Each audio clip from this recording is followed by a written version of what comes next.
Searching for the Truth with Liberty Aid Academy. So, what is a 508c1A? A 508c1A is an exemption code created by the IRS.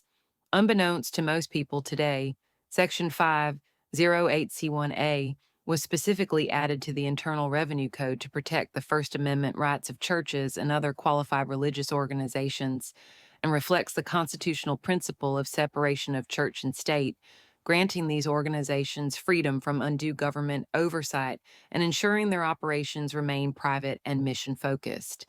The organizations that fall under this mandatory exception are churches, their integrated auxiliaries, or religious faith based organizations and conventions or associations of churches.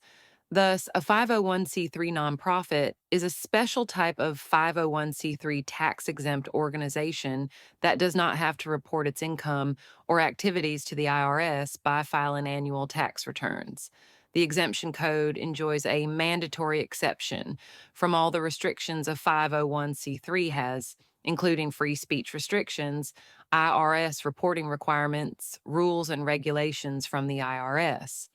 The 508c1A is applicable in all 50 states and recognized internationally under the Hague Convention of the United Nations Charter.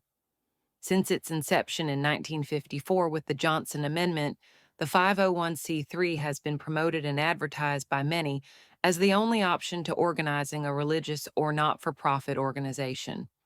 This is fatally incorrect. Federal law, IRS publications, and court cases all confirm and establish the rights and protection of the 508c1A entity. The McCaig Mastery Trust is a convention, but can also be ran as other types of religious organizations and can also be used for a business. Like many things in life, there is more than one way to form a faith based organization, just like there is more than one way to form a business.